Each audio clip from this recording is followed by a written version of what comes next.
आइए तो इधर देख, हमने बात करी है, अपने स्पिन की बात करी, अपने एंगुलर इम्पल्स की बात करी, एंगुलर इम्पल्स का इंटीग्रल टाउ dt, इंटीग्रल ये बेसिकली वो झटका वाला घुमाव वाला झटका है, वो अपने बात कर ली थी। फिर हमने बोला था कि वो बेसिकली डेल्टा एल के बराबर है। किसके बराबर है? डेल्टा एल क्या चीज होती है? Change in angular momentum. यहाँ तक की बात अपन कर चुके थे। अब एक और चीज होती है जिसे हम कहते हैं टॉपलिंग। क्या कहते हैं? आइए टॉपलिंग पे बात करते हैं। टॉपलिंग आप सब लोग शायद सुना होगा, समझते हैं अपन सब लोग, उसे देख लेते हैं अच्छे से, कोई डरने की बात नहीं है। मान लीजिए मैं आपसे बोलूं कि आपकी बॉटल है ना, मान लो क्या है ही बॉटल।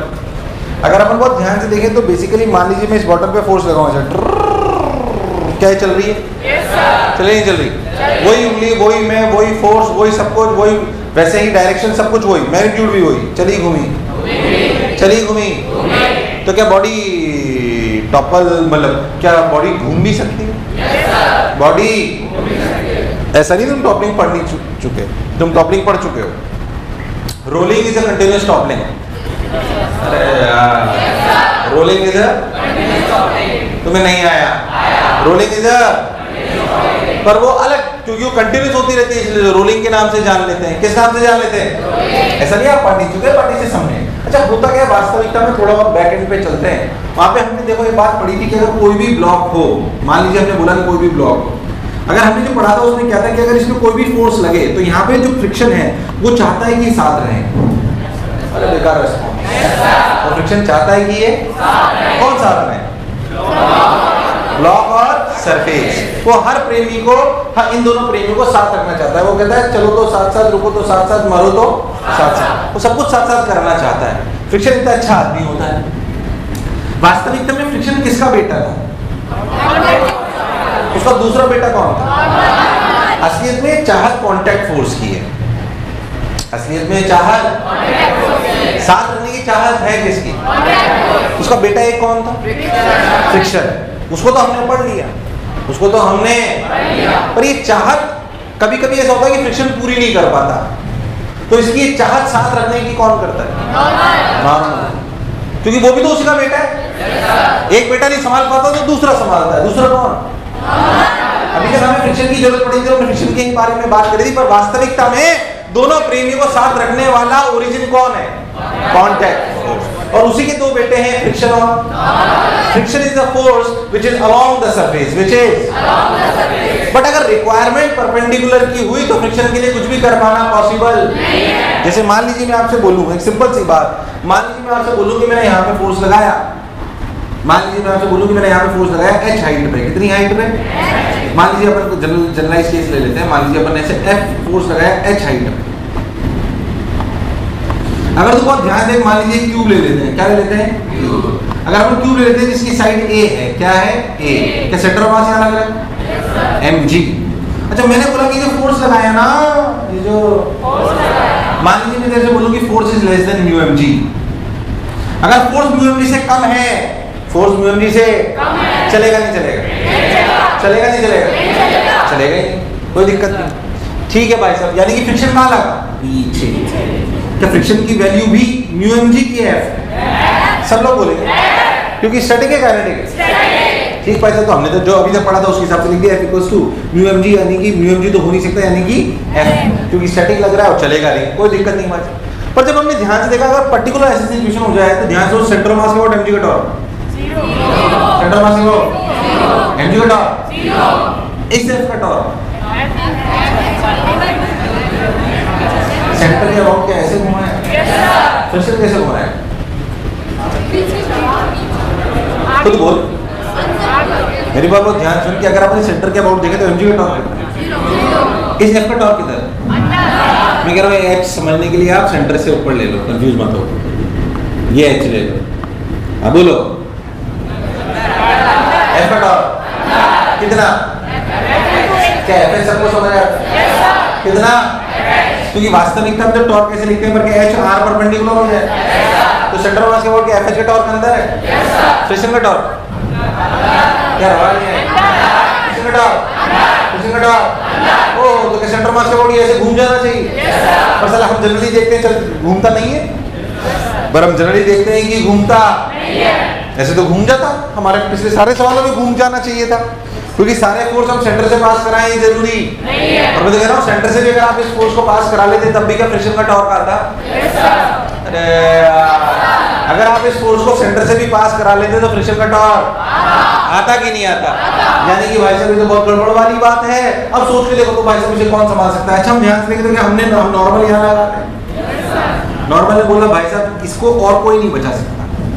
कौन बचा सकता है? तो नॉर्मल याद कर, जब आपने फ्रिक्शन की शुरुआत करी तो आपने बोला था नॉर्मल ऐसे होता है। याद कर मैंने बोला था n1 n2 कुछ याद है? yes, फिर बोला था इनका समेशन हम सेंटर ऑफ मास पे लगाते हैं ऊपर। yes, कोई जरूरी नहीं है नॉर्मल की नहीं कि वो जरूरत पड़े तो सेंटर ऑफ मास से अपने आप को शिफ्ट भी जरूरत पड़े तो, क्योंकि उसकी चाहत क्या है? साथ। वो जानता है कि अगर वो अपने आप को शिफ्ट नहीं करेगा, वो जानता है कि वो अपने आप को शिफ्ट नहीं करेगा तो क्या ये घूम जाएगा? और सोचो अगर ये घूम गई तो ये प्रीमिस के साथ रहेंगे अलग हो गए तो उसका पर्पस डिफीट हो गया, उसका पर्पस डिफीट हो गया। तो बेसिकली नॉर्मल अपने आप को शिफ्ट कर लेता है। क्या कर लेता है? वो कहता है मैं इधर वाले पे ज्यादा लग जाता हूँ, इधर कम लग जाता हूँ, सो किधर शिफ्ट हो? सेंटर से राइट की लेफ्ट। आप क्या चाहते हो? सेंटर ऑफ मास और टॉर्क जीरो की नॉन जीरो? जीरो। तभी तो स्टेबल रहेगा, वरना रहना पॉसिबल नहीं है। तो नॉर्मल अपने आप को क्या करता है? इधर शिफ्ट कर लेता है। एक्स मान लीजिए एक्स शिफ्ट कर लिया और नॉर्मल लगाए यहाँ। क्या नॉर्मल की वैल्यू है तो mg, पर वो अपने आप को ऐसे एडजस्ट करता है जैसे फ्रिक्शन सेल्फ एडजस्टिंग होता है ना, वैसे नॉर्मल सेल्फ शिफ्टिंग होता है। जैसे फ्रिक्शन क्या होता है वैसे नॉर्मल क्या होता है? Self shifting. यार तुम्हें नहीं आया? और इस तरीके से ताकि सेंटर ऑफ मास के अबाउट टॉर्क क्या रहे? यार आवाज नहीं है, क्या रहे? परेशान होने की जरूरत है? अरे सोच लो, कोई बुराई? बहुत बढ़िया साहब। तो अपने आप को शिफ्ट कर लेता है। अब शिफ्ट इतना करता है कि क्या जीरो किसके अबाउट? अब देख सेंटर मास के अबाउट एफ का टॉर्क कितना? एफ एच कितना? फ्रिक्शन का टॉर्क एफ ए बाई 2 कितना? क्या ये दूरी a by 2 है? ये दूरी कितनी है? वास्तविकता में लिखना चाहिए फ्रिक्शन a by 2। अगर ये चल नहीं रहा है तो क्या ये f ही f बन गया या नहीं आया? तो सोच f into h plus f into a by 2 f into h plus f into equals to क्या ये अंदर टॉर्क है कि बाहर? ये वाला ये दोनों अंदर है बाहर? मुझे सर क्यों लग रहा है तुम्हें समझ नहीं आया? आया नहीं आया? तो ये दोनों टॉर्क अंदर है बाहर है? अंदर है बाहर है? ओहो वो तो अंदर है। कुबच कोई दिक्कत?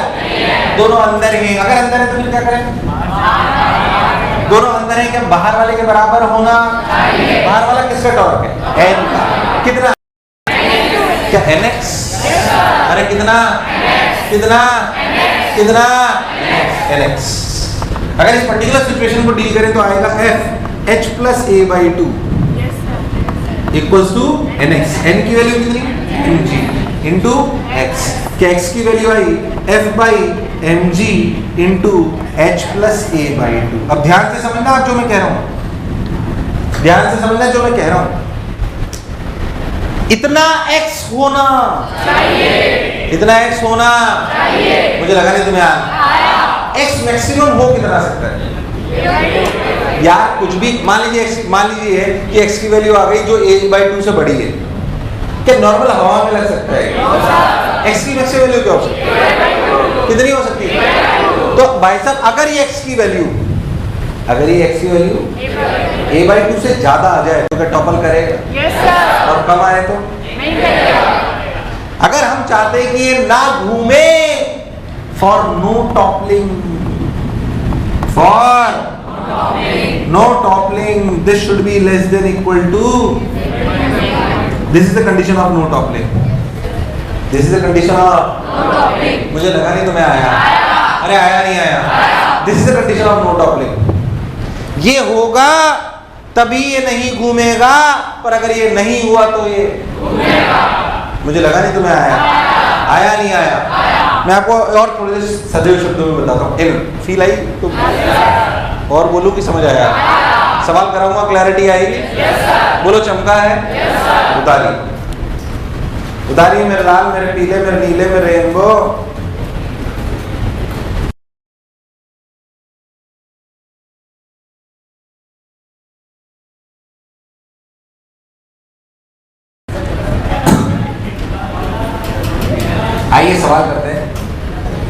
देखिए, मान लीजिए एक क्यूब ले लेते हैं, क्या ले लेते हैं, मान लीजिए क्यूब ले लेते हैं, यहाँ पे फ्रिक्शन ले लेते हैं 0.5, कितना ले लेते हैं 0.5, फोर्स बिल्कुल ऊपर लगाते हैं, क्यूब की वैल्यू ले लेते हैं, क्यूब की साइड ले लेते हैं, मान लीजिए 4 मीटर, कितनी, मास ले लेते हैं 5 किलो, कितना, मान लीजिए कि अपन इसमें फोर्स लगाते हैं 20 न्यूटन, कितना, आपको बताना है चलेगा, घूमेगा या नहीं चलेगा, नहीं घूमेगा, नॉर्मल कहाँ लगेगा, सब कुछ बताना है आपको इसमें। आपको इस सवाल में बता, या पहला सवाल मैं कर रहा हूँ,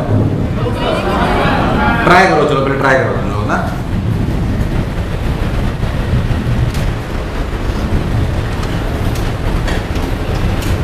सबसे पहली बात, क्या फ्रिक्शन मैक्स की वैल्यू है म्यू एम जी का मतलब 0.5 इंटू 50 मतलब 25 न्यूटन। हमारे यहाँ जो फोर्स लग रहा है 25 न्यूटन से कम है ज्यादा है, अगर ये कम है तो इसका चलना पॉसिबल, यार मुझे लगा नहीं तुम्हें आया, तो चलेगा तो नहीं, और चलेगा नहीं तो भाई साहब एक बात तो तय है कि फ्रिक्शन जो पीछे लगेगा वो कितना लगेगा 20, अरे कितना लगेगा 20। क्या नीचे की तरफ सेंटर पे mg लग रहा है, mg की वैल्यू 50 है, सबने बोला ठीक, मैंने ही बोला ठीक। क्यों ना अपन देखें, मान लीजिए अपन x दूरी पे ले लेते हैं, नॉर्मल की वैल्यू कितनी, नॉर्मल की वैल्यू 50, अरे कभी तो हाँ ना बोल, ध्यान से देख तो लिखा जाएगा 20 into 2 plus 20 into 2 equals to 50 into x. तुम्हें समझ नहीं आया मैंने करा क्या है, मैंने किसके अबाउट टॉर्क लिखा, सेंटर, सेंटर के अबाउट mg का टॉर्क, क्या इस 20 का टॉर्क 20 इंटू 2, क्या इस 20 का टॉर्क 20 इंटू 2, दोनों जुड़ गए, कोई बुराई वाली बात, जीरो ने जीरो को मार दिया, 2 जो 4, 2 जो 4, 4 जो 8, 8/5, x की वैल्यू 8/5। सोच, अगर ये नहीं घूमना है तो x की वैल्यू a/2 से कम होनी चाहिए, मतलब ये किसी भी कीमत पर 2 मीटर से ज्यादा शिफ्ट, मुझे बताइए 2 मीटर से ज्यादा है कम है, ज्यादा है कम है, कम है, यानी कि चले दौड़ मतलब घूमेगा कि नहीं घूमेगा, तो न तो ये चलेगा न ये घूमेगा, पर नॉर्मल की वैल्यू क्या सेंटर से 8/5 दूरी पे लगेगी। कुछ भी पूछ ले हमें कोई कष्ट, यार मुझे ऐसा क्यों लगा, तुम्हें नहीं आया, आया नहीं आया, आइए एक और करते हैं, अगर आया तो देखिए आपको अच्छा लगेगा मेरे सन्नाटो, आओ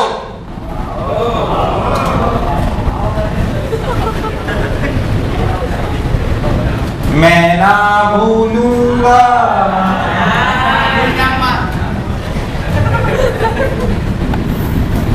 कोई मतलब नहीं है किसी को भी, बस साला जो है रंग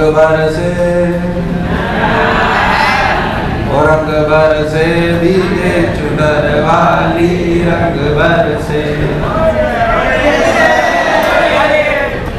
चलिए बताइए, चलेगा चलनी चलेगा, चलेगा घूमेगा, क्या हो, मास वही 5 किलो ले लो, वही ब्लॉक ले लेते हैं, बस मैंने अब जो 40 मीटर लगाया वो 1 मीटर ऊपर लगाया है यहाँ से ना,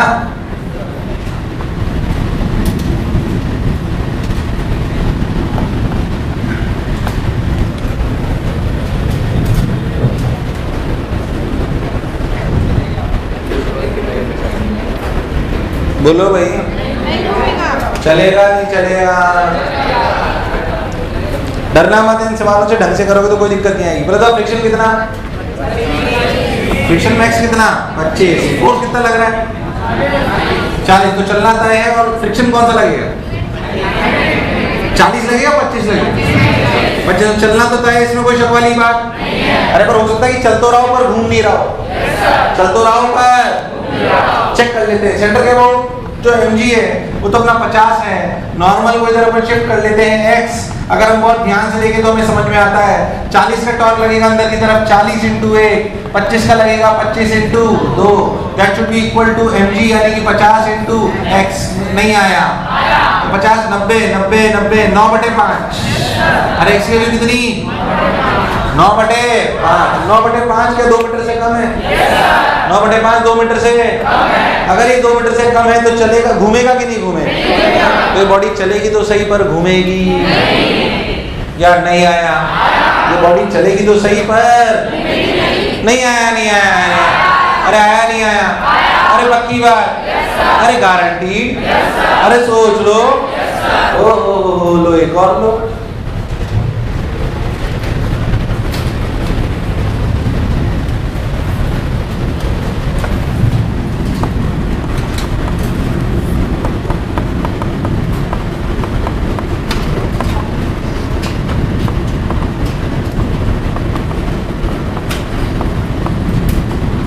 लो भाई साहब एक और आ जाइए। इसकी ये साइड 2 मीटर है, इसकी ये साइड 4 मीटर है, मास अभी भी 5 किलो है और म्यू की वैल्यू 0.5 है और फोर्स लग रहा है 22 न्यूटन।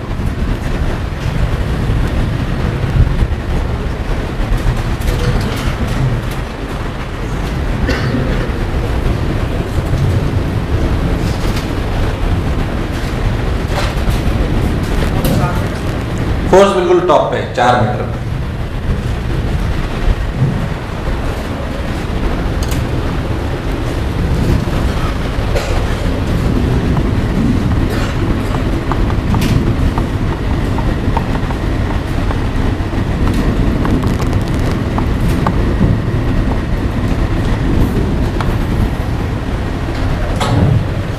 हाँ भाई बोलिए, चलेगा नहीं चलेगा, घूमेगा नहीं घूमेगा,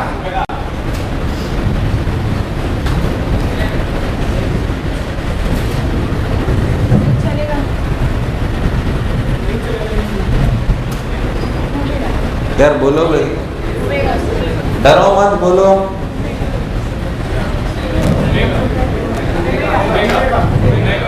चलेगा घूमेगा दोनों, सिंपल। पहले बताओ क्या मैक्सिमम प्रेशर के लिए 25, फोर्स कितना लगाया 22, तो फिर चलना पॉसिबल, प्रेशर कितना लगेगा 22, कितना लगेगा 22। घूमने वाली चीज को जज कर लेते हैं, ध्यान देंगे। सेंटर पे फोर्स लग रहा है 50, नॉर्मल भी लग रहा है 50 और शिफ्टेड लग रहा है, मान लीजिए नॉर्मल ये भी 50 है, कोई बुराई वाली बात नहीं है। सेंटर के बहुत टॉर्क हुआ 22 × 2 प्लस 22 × 2 इक्वल्स टू 50 × x, यानी कि अगर अपन बहुत ध्यान से देखें तो 22 × 2 44, 44 × प्लस 44 88, 88/50। अरे नहीं आया, अरे नहीं आया, अरे सोच लो। x की वैल्यू ध्यान से देखिए, 1 से छोटी आनी, पर ये तो 1 से बड़ी है। अरे 1 से छोटी क्यों आनी चाहिए? क्योंकि इससे बाहर जाना पॉसिबल, हवा में नॉर्मल लगना पॉसिबल। अरे कभी तो हाँ ना बोलो, नहीं आया। तो भाई साहब ये वैल्यू तो 1 से बड़ी है, तो चलेगा घूमेगा, चलेगा घूमेगा, घूमेगा। यार तुम्हें नहीं आया भाई, आया नहीं आया? एक और कर ले ताकि तुझे कॉन्फिडेंस आ जाए। और कराओ हो गया। तो चौथा इलस्ट्रेशन तो बोलते तो पता मैं क्या लेता, जिसमें चलता भी सही घूमता भी सही। देख पहला इलस्ट्रेशन देख, चला घूमा कि दोनों नहीं। दूसरा देख, चला घूमा कि चला पर घूमा। तीसरा इलस्ट्रेशन, चला पर घूमा। तुम बोलते चौथा कौन सा लेता? चलता भी सही और सोच कैसे, इस 22 को मैं ले लेता 40। चलता कि नहीं चलता? और घूमता तो पक्का। यार तुम्हें नहीं आया? तुम्हें मेरी बात समझ डरना मत। टॉपलिंग से पता नहीं कभी बच्चे डर जाते हैं। कोई घटिया तरीका अगर किताब में दे रखा हो कि इसके अबाउट कंजर्व करो, इसके अबाउट लिखो, उसके अबाउट लिखो, हमेशा टॉर्क किसके अबाउट लिखोगे? उसका एक कारण बताता हूं मैं आपको। सेंटर कभी भी कई किताबों में क्या करते हैं ना, ये इसके अबाउट लिख देते हैं। वो कुछ सवालों के लिए सही रह पाता है, क्यों?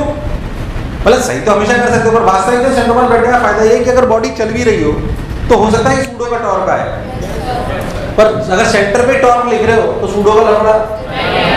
इसलिए हमेशा टॉर्क किसके अबाउट लिखना चाहिए। तो अगर बॉडी चल भी रही हो, बॉडी तो भी आपको सूडो का लफड़ा, इसलिए जैसे बोल रहा हूँ वैसे ही करें। एक और कराऊं की बात समझ आ रही। अब जैसे किताबों में कई बार क्या करते हैं, या जैसे भी करते हैं समझे नहीं आते, वो क्या बोलते हैं, ऐसे बोलते हैं condition for first toppling, condition for then slipping.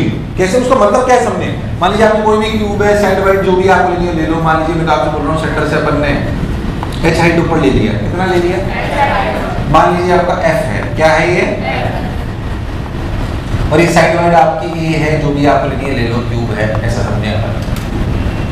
अब अगर अपन जानते हैं कि मान लीजिए इधर फ्रिक्शन लग रहा है, तो नहीं, फॉर नो स्लिपिंग, फॉर अपन जानते हैं कि नो स्लिपिंग के लिए, hello hello hello hello hello hello, no slipping के लिए हम लोग जानते हैं, मतलब अगर इसको स्केट नहीं करना है, इसको स्केट नहीं करना है, तो जो फोर्स है वो म्यू एम जी से कम होना चाहिए, इसमें कोई शक वाली बात नहीं है। और मान लीजिए कि हम बोले कि इसको नो टॉपलिंग करनी है, तो आप क्या लिखते हो, ध्यान से देखो, आप लिखोगे F H plus F into A by two, यार आवाज नहीं आई, F H plus F into A by two should be equal to M G X, should be equal to, यार इतनी देर से यही तो कर रहा था यार, नहीं आया, एक्स की वैल्यू क्या आई, F H plus A by two by M G, तो ये x जो है किससे कम होना चाहिए, a बाई टू से, किससे कम होना चाहिए, अरे नहीं आया, आया नहीं आया, अच्छा भाई साहब, तो F M G plus H, ये कंडीशन है, यहाँ से एक f की वैल्यू निकल के आई, कौन सी वैल्यू निकल के आई, एक f की वैल्यू निकल के, ध्यान से देखना, M G A by two by A, तो सही तो करना हो यार, f इससे कम होना किससे, देखो ध्यान से, a by two H plus A, यार तुम्हें नहीं आया, अगर फोर्स इससे कम होगा तो टॉपल नहीं होगा, यार तुम्हें नहीं आया, जनरली h के लिए a बाई टू होती है, जनरली h की वैल्यू, अगर आप h के लिए a बाई टू रख दोगे तो क्या जो भी आना होगा आ जाएगा, खैर वो छोड़ो, तुम तो जनरलाइज करते हैं, f इससे कम होना चाहिए तो टॉपल नहीं होगा, और f इससे कम होना चाहिए तो टॉपल,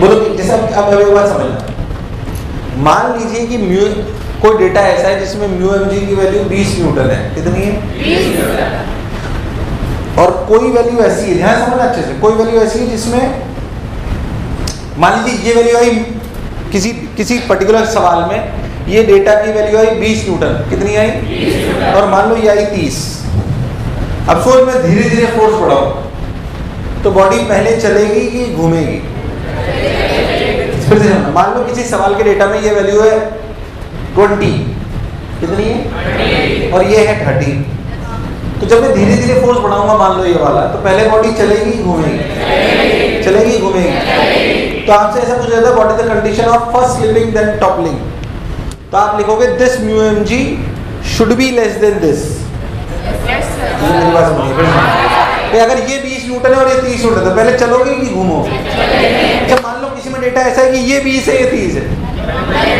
पहले घूमोगे, यार तुम्हें नहीं आया, पहले चलोगे फिर, अरे भाई साहब मेरी बात समझ नहीं आया, तो कंडीशन से डरने की आवश्यकता नहीं आया, नहीं आया, नहीं आया, अरे सोच लो भाई, लॉजिकल ना कि अगर ये वैल्यू, सोचना ये वैल्यू अगर इससे कम हुई,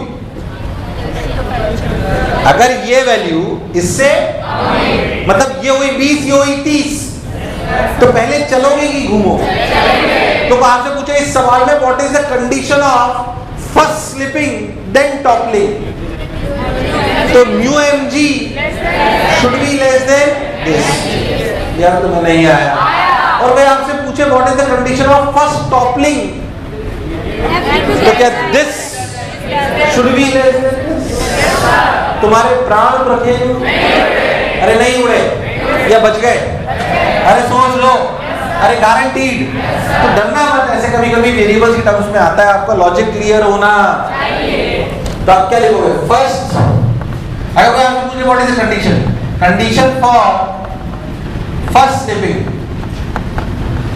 तो आप क्या लिखोगे, ध्यान सुनना, कंडीशन फॉर फर्स्ट स्लिपिंग का मतलब mu M G should be less than M G A by 2h plus A, तो एम जी ने एम जी को, तो 2 mu h plus 2 mu A, नहीं mu A less than A, यार मुझे ऐसा क्यों लगता है तुम्हें कुछ समझ नहीं आता, अरे आया कि नहीं आया? परेशान होने की जरूरत नहीं है। जो भी पूछ, ऐसे ही अगर आपसे पूछ ले condition for first toppling, condition for first तो क्या लिखोगे? mg a/2h plus a less than mu। अरे कभी तो हाँ बोलो, प्राण रखे बच गए, समझ आया है? उतारी।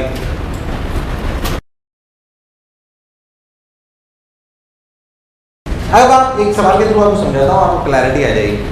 मान लीजिए कि आप ना ये जो टॉपलिंग आप करा रहे हो, ऐसे कुछ नहीं, कोई नई चीज नहीं कर रहे हो, आप यही कर रहे हो। इस ब्लॉक को आप इंक्लाइन प्लेन पे रख लो। यार बेकार रेस्पॉन्स कहाँ रख लो? मैं तेरे को ऐसे डेटा से ऐसे ही समझाता हूँ, ध्यान कोई डरना मत एकदम। मान लीजिए थीटा ले लो, एक ऐसे रख लिया आपने। अब देखना ध्यान से, मान लीजिए हाइट कितनी है? h, और मान लो ये साइड है a, ऐसे, ठीक है। अब यहाँ पे फ्रिक्शन है म्यू, डेटा नहीं दे रहा हूँ मैं, जनरल ऐसे कर रहा हूँ, फिर तो mg sin थीटा का सेंटर पे लगेगा। Yes sir. तो ये वही सवाल है, बस लगा कहाँ पे? सेंटर। जो आप अभी कर रहे थे वही है, उसी को ध्यान से देखते हैं। क्या एक फोर्स क्या एक force mg sin theta centre पे लगा? बेकार रेस्पॉन्स। और इधर क्या लगा? तो जो जो जो जो फ्रिक्शन लगेगा वो कहाँ लगेगा? पीछे। क्या फ्रिक्शन की मैक्सिमम वैल्यू क्या हो सकती है? Mu mg cos theta. अरे तुम्हें नहीं आया? Mu mg। अगर स्लिप नहीं करना है तो mu mg cos theta friction mg sin theta से ज्यादा होना चाहिए। ये तो हम पहले भी जानते हैं, angle of repose. Angle of, अरे नहीं जानते यार। tan theta equals to mu, tan theta equals to mu. याद है कि भूल गया है? कोई दिक्कत नहीं है। अरे टॉपल ध्यान से देखो, तो mg sin थीटा का सेंटर के about torque mg cos theta का क्या f का है? f into h/2। f into इसे बैलेंस कौन करेगा? नॉर्मल। क्या नॉर्मल ऐसे शिफ्ट होगा? यार तुम्हें नहीं आया? ऐसे क्यों शिफ्ट हो? नीचे की तरफ क्यों शिफ्ट हो? ये नॉर्मल मेरे को कैसे पता पड़ा इधर शिफ्ट हो? क्या सेंटर के अबाउट f का टॉर्क बाहर, नॉर्मल का अंदर आना। अंदर कब आएगा? जब मैं नीचे शिफ्ट करूंगा कि ऊपर? नीचे ऊपर। तो भाई साहब फॉर नो स्लिपिंग, फॉर अगर फॉर नो स्लिपिंग की बात करें तो लिखा जाएगा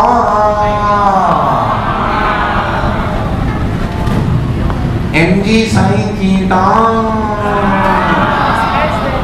mg sin theta is less than, अरे नहीं आया? तो म्यू mg cos थीटा, कोई tan theta is less than mu, angle of repose. For no slipping, मतलब sorry no toppling, for no toppling क्या करें बोलिए? फॉर नो टॉपलिंग क्या करें? ध्यान से देखिए तो क्या f into h/2, f into equals to sorry f into h/2 equals to nx, nx और n की वैल्यू कितनी? mg cos theta. अरे नॉर्मल तो mg cos थीटा होता है इंटू x। नहीं आया? आया नहीं आया? अच्छा भाई साहब, अच्छा f की वैल्यू नहीं स्लिपिंग हो रही है तो क्या इसे म्यू mg cos थीटा रखेंगे mg sin थीटा? mg। अगर स्लिपिंग नहीं हो रही तो फ्रिक्शन को क्या रखते हैं? मुझे ऐसा क्यों लगा तुम्हें नहीं आया? क्या रखते हैं? mg sin। तो इसे mg sin थीटा रख दे तो क्या हुआ? mg sin theta into h/2 equals to mg cos theta into x। x की वैल्यू कितनी आई? h/2 tan theta. ये किससे छोटा होना चाहिए? a/2 से। किससे छोटा होना चाहिए? यार तुम्हें नहीं आया? तो जब नहीं स्लिपिंग के लिए यहाँ पे आया tan theta less than equal to mu, tan theta less than equal to, tan theta की वैल्यू क्या आई? Less than equal to a/h। अरे यार तुम्हें नहीं आया? अगर स्लिपिंग सॉरी टॉपलिंग नहीं होनी है, टॉपलिंग तो इससे छोटा tan थीटा होना चाहिए, और अगर स्किडिंग नहीं होनी है तो tan थीटा इससे छोटा होना चाहिए। अब मान लो कोई डेटा ऐसा लो जिसमें ये वैल्यू हो 0.5, कितनी हो 0.5, और ये वैल्यू हो 0.7, तो पहले स्किड करोगे टॉपल, पहले क्या करोगे? तो for first skidding then toppling mu should be less than a by h, और क्या उल्टे के लिए mu should be greater than a by h।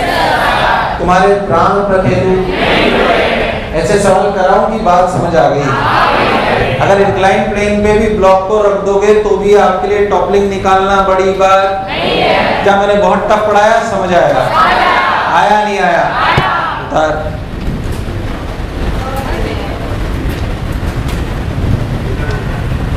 रफ्तार तेज, हाँ उतार लिया क्या तुम लोगों ने? अरे उतार लिया क्या? Now listen to me very, चलो पढ़ाने में इसमें बहुत कुछ है, अभी नहीं है पर बहुत है ना। नेक्स्ट लिखिए एक और छोटी सी चीज, जिसे बोलते हैं इंस्टेंटेनियस एक्सेल रोटेशन। थोड़ा दिमाग खुला रखना, टफ चीज होती है। हेडिंग डालिए instantaneous axis of rotation, heading डालिए instantaneous axis of rotation. Actually क्या फील कराया गया मैं आपको बताता हूँ, जो आप पढ़ चुके हो ना उसको थोड़ा छोटा करने का तरीका है, इसे डरना मत इससे। मुझे बताओ तीन टाइप के अपन ने मोशन पढ़े कौन कौन से? ट्रांसलेशनल, बेकार रिस्पॉन्स। अगर ट्रांसलेशन में भी देखो तो दो उसके हिस्से करे जा सकते हैं, लीनियर और कर्वीलीनियर। लीनियर और तो वो कहलाता है ट्रांसलेशनल। फिर हमने पढ़ा प्योर रोटेशनल। क्या पढ़ा? फिर आखिरी में भी हमने क्या पढ़ा? Combined translational plus rotational. अरे got my point? Yes sir. Combined translational plus rotational. आप ध्यान से देखो तो इसमें सबसे टफ कौन है? Combined translational plus rotational. अगर basically instantaneous axis of rotation is a concept that reduces combined translational plus rotational motion into pure rotational motion। ये कुछ वैसी बात है कि दो कार चल रही हैं ग्राउंड फ्रेम में, अगर एक पर बैठ जाओ तो क्या एक ही चलती है? yes, क्या थोड़ा आसान हो जाता है? yes, क्या तुम्हें नहीं आया? तो एक जगह जब भी body combined translational plus rotational motion कर रही हो, हालांकि मतलब जैसे मैंने आपको सिखाया वैसे ही करना है, इसको करने के चक्कर में जो फील आ रही होती है वो भी चली जाती है, क्योंकि जो आप देखते हो वास्तविकता में उसकी फील इससे दूर होती है, पर फिर भी हमें बात समझ में आनी चाहिए। तो instantaneous axis of rotation, instant क्या हुआ? क्या बोला आपने? क्या हुआ? अरे क्या हुआ?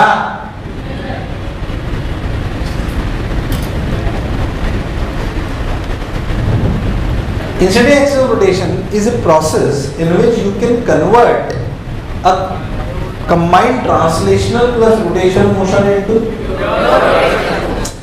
मैं आपको सिंपल एग्जांपल से आपको फील कराता हूँ। आप एक बार समझो कि आपका जैसे एक टायर है, ये आप जानते हो टायर जब प्योर रोल करता है तो ऐसे 20 से चलता है और ओमेगा बराबर, ये प्योर रोटेशन है, ट्रांसलेशन है, कंबाइंड है। आप एक बात समझो, याद करो इसकी बॉटम मोस्ट पॉइंट की रफ्तार 0 होती थी। क्या होती थी? 0। अब तू ध्यान से देख तो इसको ऐसा समझ कि तूने यहाँ पे कीला लगा दिया। क्या लगा दिया? कीला। उस वो पॉइंट जो रेस्ट पर है, वो पॉइंट जो देख इसकी रफ्तार 0 होती थी। आवाज नहीं आई। इसकी रफ्तार 0 याद है? बोल दिया है। इसकी रफ्तार 0 होती है, जैसे कीला लगा। तो ऐसा समझो कि this combined translational plus rotation motion can be converted by assuming that this body is rotating about this edge like this. Why we can assume this? Let me tell you, because there is a concept which tells us that in a rigid body if you sit on a particular point then every other point has the same omega। yes sir। क्या तुम्हें नहीं आया? आया। अब तो सोच इस पूरी इस प्रोसेस में कौन सा ऐसा पॉइंट है जो रेस्ट पे है? यहाँ पे बैठ गए इस इंस्टेंट के लिए। अच्छा इंस्टेंटेनियस बोला भी समझ, इस इंस्टेंट पे बैठ गए। तेरे लिए तू चल रहा है कि रुका हुआ है? तो ग्राउंड के फ्रेम में रेस्ट पे आ गया, मतलब ये हिंज रुकी हुई है, मतलब ये हिंज रुकी हुई है। यार तुझे नहीं आया, तेरे लिए पूरी हर पार्टिकल क्या करेगा?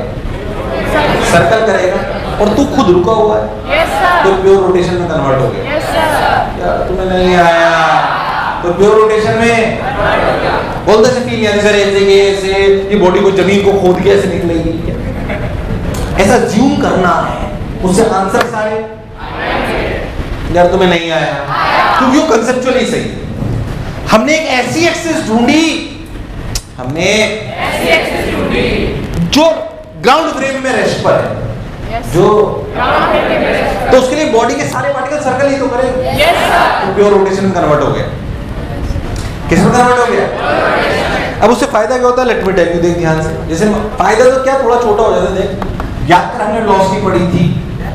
मान लीजिए मैंने इसको हिंज कर दिया यहाँ से और ओमेगा से घूम रहा है, कितने से?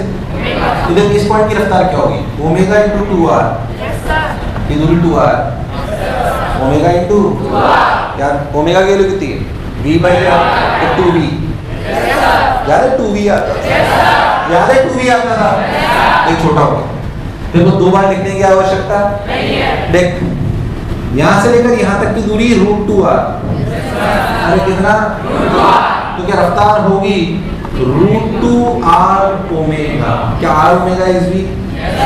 √2v। तू भूल गया भाई साहब, क्या इस पॉइंट की रफ्तार √2v होती थी? क्या होती थी? कुछ याद है कि भूल गया है? याद है कि भूल गया है? इन द सेम वे यहाँ से देख, सेंटर की रफ्तार v होती थी। सेंटर की रफ्तार क्या होती थी? यहाँ देख, क्या इधर लिखेंगे? ओमेगा। अरे क्या लिखेंगे? अरे ओमेगा r की वैल्यू तो v है। ऐसे कि इस वाले की रफ्तार √2v होती थी, क्या वो इधर √2v है? मैं तो कह रहा हूँ आपसे, कोई भी जनरल पॉइंट अगर ले लिया जाए तो इसे सेंटर मानते हुए आप ऐसे लिख सकते हो r ओमेगा। क्या लिख सकते हो? और तो पुराने वाला तरीका भी कोई बेकार नहीं था, फील ज्यादा थी उसमें।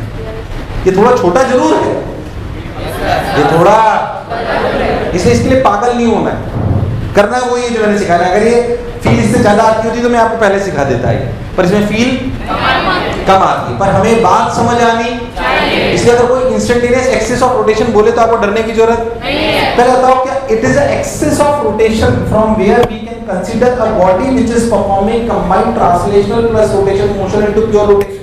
Yes sir. अच्छा, why it is called as instantaneous? Because this axis, सोच जैसे अभी ये पॉइंट है, जब ये यहाँ आ जाएगा तो क्या यहाँ आ जाएगा? Yes sir. कि टाइम यही रहेगा कि आगे चलेगा? तो हमेशा यही रहेगी, एक्सिस से चेंज होती है, इसलिए इसे क्या बोलते हैं? इंस्टेंट। इस इंस्टेंट पे ही मान सकते हो ऐसा? Yes sir. या नहीं आया? इसलिए इसे क्या बोलते हैं? इंस्टेंटेनियस। क्या चीज? क्या every instant the axis that to be considered for a pure rotational motion will change. Yes sir. That is why it is considered as instantaneous. आया।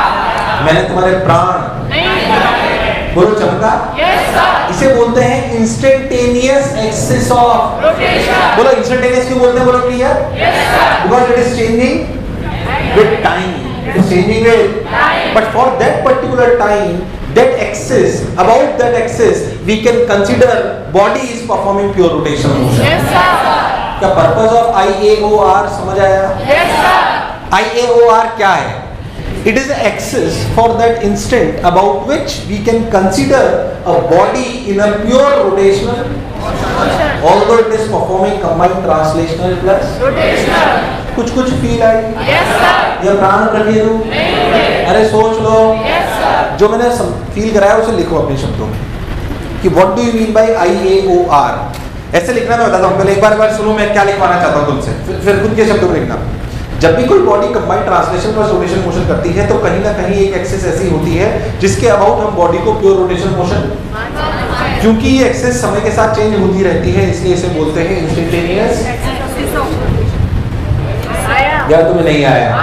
आया नहीं आया? अब लिख अपने शब्दों में, अपने शब्दों में लिखिए और जो बताया उसे जो बनाया उसे बनाइए। इसे बोलते हैं IAOR, instantaneous axis of rotation.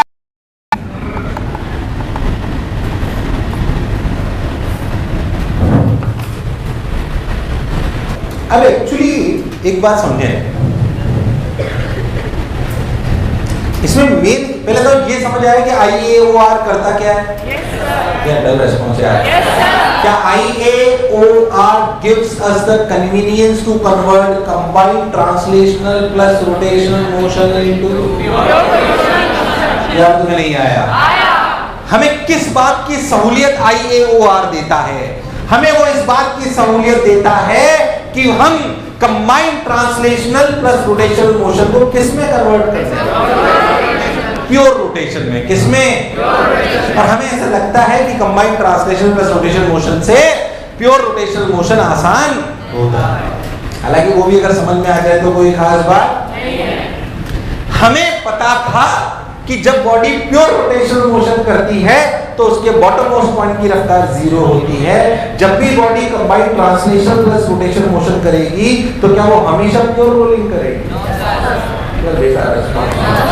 क्या every combined translational plus rotational motion is a pure rolling?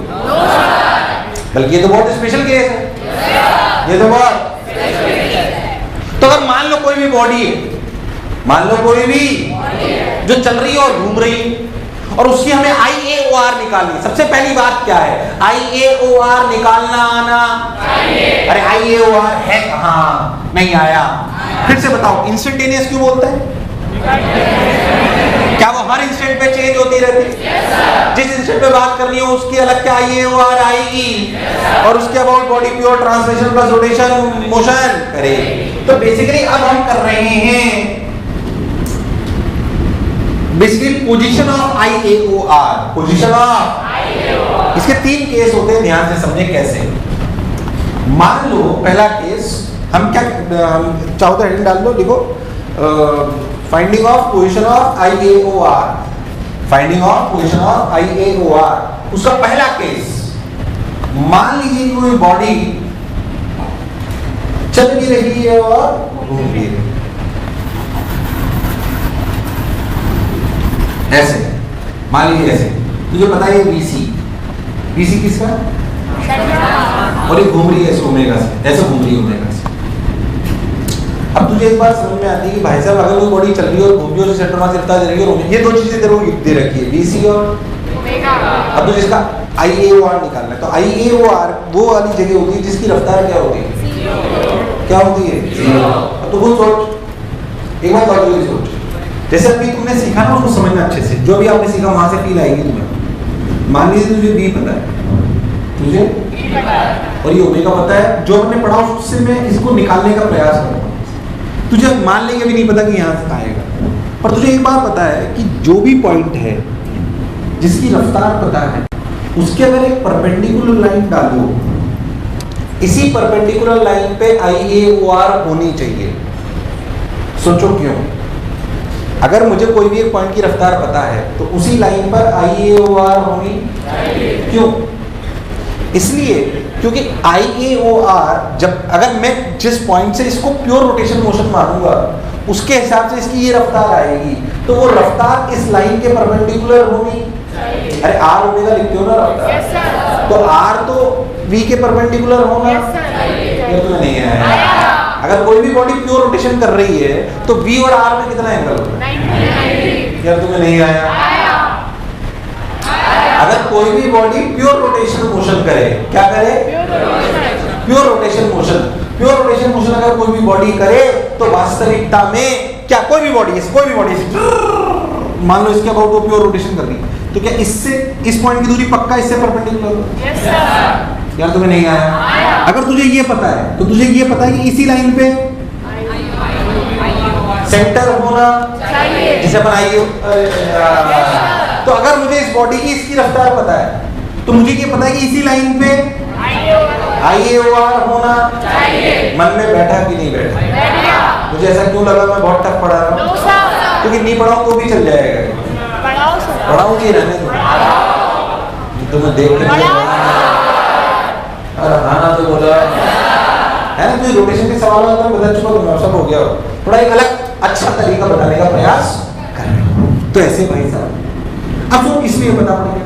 अच्छा, इस लाइन पे ऐसा पॉइंट होना चाहिए जिसकी वजह से ध्यान से लो, क्या ये v equal to omega R होना ठीक। तो हमें ऐसे पॉइंट की खोज करनी थी जो मान लीजिए, अब सोचते हैं ओमेगा कैसे ऐसे तो अगर सोच ओमेगा ऐसे है तो जाहिर सी बात है पॉइंट नीचे होना चाहिए, तभी तो ये v इधर आएगा, तभी तो ये v अगर ऊपर होगा तो ऐसा आना पॉसिबल नहीं है। क्या तुम्हें नहीं आया? क्योंकि ओमेगा ऐसे दिया हुआ है, तो हमने ऐसे ले लिया भाई साहब, तो ये पॉइंट नीचे आया और नीचे इतनी मान लीजिए हमने को लगा यहाँ पे तो हमने इसे x मान लिया। क्या मान लिया? तो हमें पता है omega x equals to v, हमें पता है ओमेगा x इक्वल्स टू, पर हमें प्योर रूलिंग में ये भी पता है कि omega x equals to v और v इक्वल्स टू तो ओमेगा ने ओमेगा को तो r इक्वल्स टू x के नीचे। तुझे मेरी बात समझ? अब मैं तो कह रहा हूँ कोई भी जनरल पॉइंट ले लो ऐसे, मैं तो कह रहा हूँ v ऐसे vc, कोई बॉडी ऐसे और ऐसे घूम रही है, हमें क्या पता? पर मुझे पता पड़ गया कि अगर मुझे vc पता है, मुझे अगर तो मुझे ये पता है कि इस परपेंडिकुलर लाइन पे ही आई ए वो आर होना चाहिए। अच्छा बता, ऊपर की नीचे अपने लॉजिक से चलो ओमेगा की डायरेक्शन को देख के सोचो यार, ये आई क्या मतलब इसी लाइन पे आई ए ओ आर होगा, ये तो तय है, ये तो इसी लाइन पे आई ए ओ आर होना चाहिए। अरे नहीं आया, इसी लाइन पे आई ए ओ आर होना चाहिए। अगर इसी लाइन पे आई ए ओ आर होना है, मुझे ये बताइए आप सभी लोग कि बताइए ऊपर की नीचे, ऊपर क्यों बोलो? क्या ओमेगा ऐसे? सोच अगर इधर है, सोच अगर तो बॉडी तो ऐसे घूम रही है, बॉडी तो इसके अबाउट अगर ऐसे घुमाएंगे तो इधर आएगा, जबकि हमारा बीसी किधर है? इधर। यार तुम्हें नहीं आया? तो बेसिकली मान लो कि यहाँ से x दूरी पे अपनी आइए वो आ रहे हैं, आइए तो ध्यान से देखो तो आपको समझ में आना चाहिए क्या ओमेगा क्या BC equals to omega x, BC equals to बेकार रिस्पॉन्स, BC इक्वल्स टू तो x की वैल्यू क्या है? BC by omega. क्या एग्जैक्ट लोकेशन ऑफ IAOR आ गई? ये IAOR बॉडी के अंदर हो ऐसा कोई जरूरी नहीं है, ये कहीं पे भी आ सकती है, पर उस एक्सिस के अबाउट ये बॉडी क्या करेगी? कंबाइंड ट्रांसलेशनल की प्योर रोटेशनल? यार तुम्हें नहीं आया? मैं फिर कह रहा हूँ बहुत ज़्यादा टिपिकल में जाने की जरूरत नहीं है, पर अगर कभी कोई पूछ ले तो मुझे समझ में आना चाहिए। जैसे मान लो मैं आपसे बोलूँ ध्यान से ओरली सोचना, एक बॉडी है ऐसे चल रही है, इसका रेडियस r है, ऐसे v से चल रही है, ओमेगा उल्टा है, ओमेगा बराबर सपोज करो 2v/r है। चलो बताओ IAOR कहाँ होगी? पहली बात वर्टिकल लाइन, हॉरिजॉन्टल लाइन, टेढ़ी लाइन, तो इसके परपेंडिकुलर होगी। अब बोल ऊपर नीचे, ऊपर नीचे, ऊपर नीचे, यहाँ से कितनी दूरी पे? x। क्या omega x equals to v होना? क्या ओमेगा की वैल्यू 2v/r है? तो x की वैल्यू r/2 है। यार तुम्हें नहीं आया? मतलब यहीं कहीं पर क्या ये इंस्टेंटेनियस एक्सिस ऑफ रोटेशन के अबाउट घूम रहा है? अरे नहीं आया, नहीं आया, नहीं आया, अरे नहीं आया, आया नहीं आया? सोच लो। तो अगर कोई बॉडी के सेंटर ऑफ मास की रफ्तार पता है और उसकी ओमेगा की रफ्तार पता है, मतलब ओमेगा पता है, तो अपने लिए IAOR निकालना बड़ी बात नहीं है। नहीं आया ना? नहीं आया ना? ये है फर्स्ट मेथड।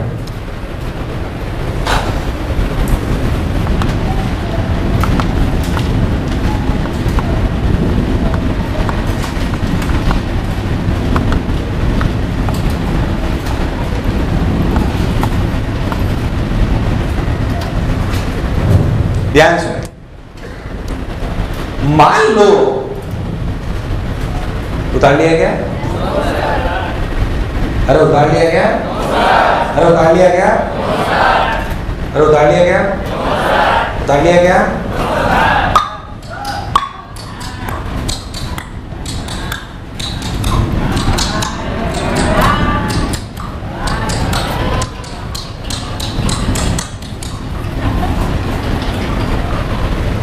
हाँ, मान लीजिए कि आपके पास एक ऐसी बॉडी है जो combined translation plus rotation motion कर रही है, पर उसमें ओमेगा और बीसी का पता होगा,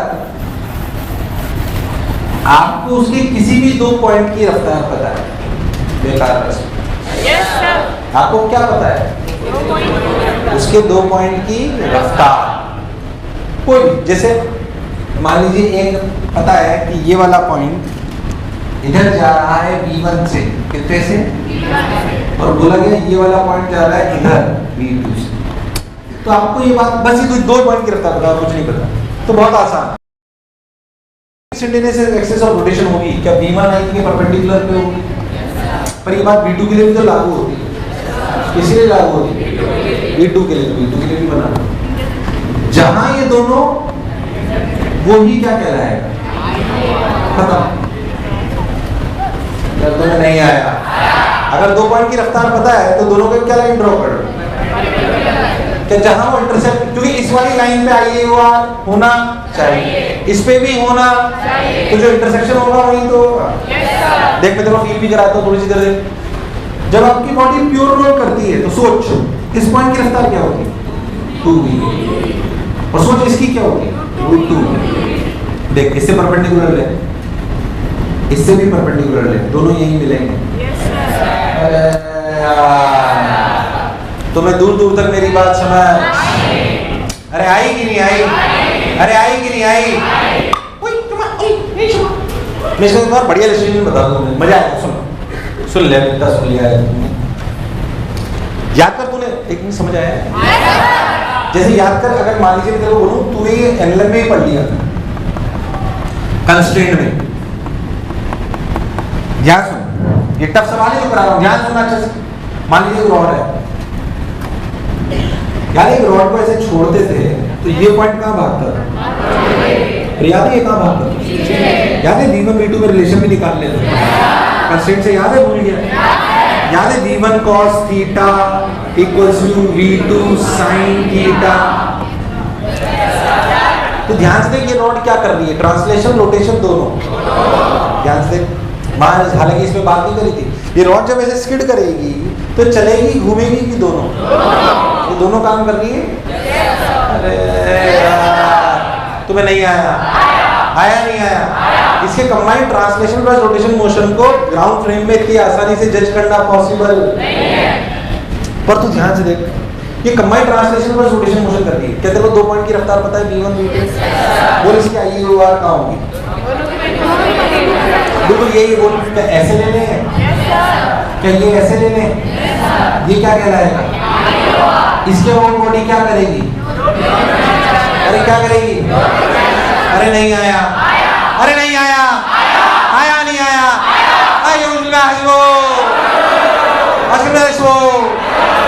पता है सवाल क्या था? इसका सबसे टफ सवाल कि आपको V1 दिया होता है, क्या दिया होता है?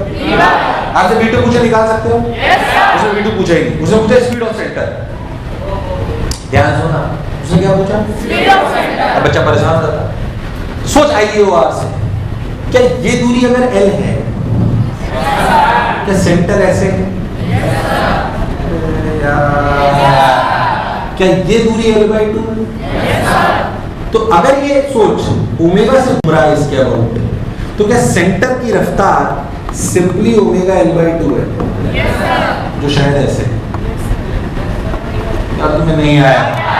सेंटर की रफ्तार क्या होगी? ओमेगा, क्योंकि क्या इसके अबाउट आप प्योर रोटेशन कर रहे हो? इसके अबाउट क्या कर रहे हो आप? अरे नहीं आया। इसके अबाउट आप क्या कर रहे हो? Pure rotation. अगर इसके अबाउट आप प्योर रोटेशन कर रहे हो तो इसकी रफ्तार क्या हो जाएगी? Omega L/2। अब ओमेगा निकालना अपना धर्म है बस। अब सोच, क्या इसके अबाउट ये भी प्योर रोटेशन कर रहा है? क्या रफ्तार V1 है? क्या V1 को लिखना चाहिए ओमेगा इनटू ये दूरी? क्या ये L है तो क्या ये L sin थीटा? तो ओमेगा L sin थीटा। क्या ओमेगा की वैल्यू निकल आई? कितनी निकल के आई? V1 by L sin theta. यहाँ पे रख दो, तो V1 by L sin theta into L/2। यार तुम्हारे प्राण रखे जो हमें आसानी से सवाल बता देना, बहुत टफ सवाल है। मेरे को लगा शायद तुम समझ जाओगे तो बता दिए। समझ गए कि हमें ये समझ, ध्यान से देखो ये रॉड कर क्या रही है? कंबाइंड ट्रांसलेशनल प्लस, पर क्या तुझे पता है ये पॉइंट पक्का इधर भागे? और ये भी पता है पक्का? क्या 2 पॉइंट की रफ्तार पता है? क्या परपेंडिकुलर लाइन ड्रॉ कर लो? परपेंडिकुलर लाइन ड्रॉ करते ही क्या IA आ जाए? ये क्या आ गया? इसके अबाउट ये बॉडी चल रही है, घूम रही है कि pure rotation? Pure rotation omega करते हुए मान लिया, यस और नो?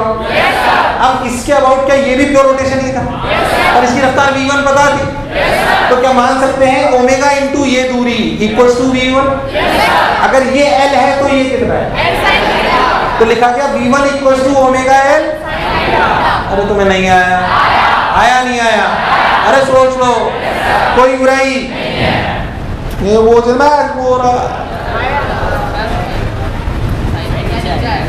कुछ गड़बड़ लिखा गया ये है ना? हाँ गड़बड़ करेंगे। अरे ओमेगा आर ही तो होता है। चलिए हाँ,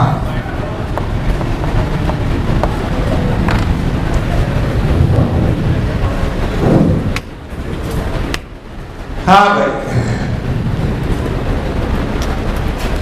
पढ़ाने के लिए रोटेशन में कोई और कमी, बहुत पढ़ाया जा सकता है, बट अब इसको यहीं रोकते हैं, बहुत ज़्यादा पढ़ाया है आपको, है ना?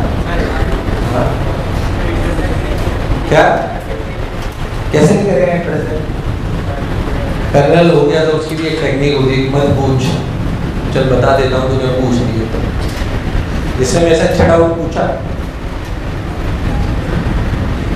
सिंपल होता है वो, ऐसी कोई खास बात नहीं है, रॉकेट साइंस नहीं है उसमें, देख ध्यान से।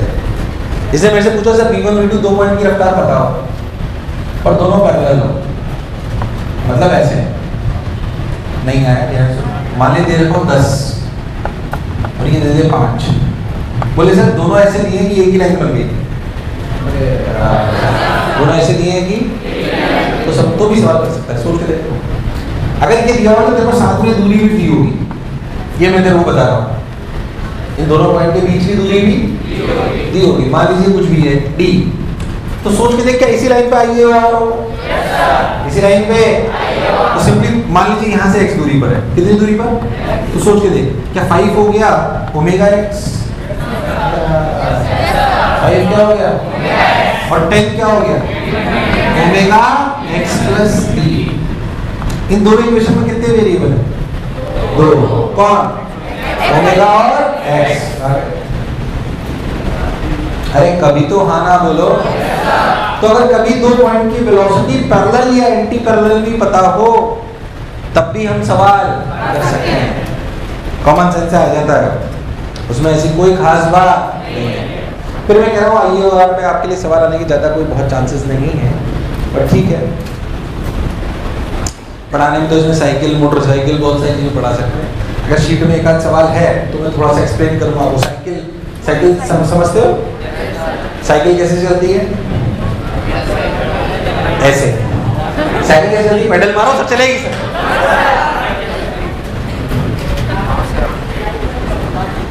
क्या ठीक है। नेक्स्ट टर्न पे आप एक्सरसाइज 1 करके आओगे किसकी? कुछ डिस्कस हुई है उसमें? कितनी हुई? दोनों को शीट दो, काम करना चालू कर दो और अगले टाइम पे आप फ्लूइड की शीट लेके आओगे। किसकी? फ्लूइड की शीट लेके आओगे सब लोग, आ जाइए।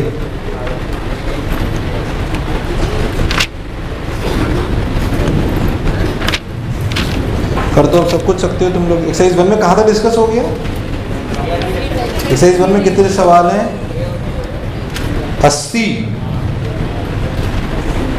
80 पूरे कर लाओगे क्या? 80 कर लाओगे पूरे या नहीं कर पाओगे? एक काम करो, डिस्कशन कहाँ तक हो चुका है? 30 तक हुआ है ना, तो एक काम करो 72 तक कर लो। कहाँ तक कर लो? 42 ही तो सवाल है, 21 सवाल रोज। अरे यार 2 दिन बाद आऊंगा यार, 21 सवाल भी नहीं करोगे क्या आप पूरी कर लो ये सेक्शन भी अच्छे सवाल है। चलिए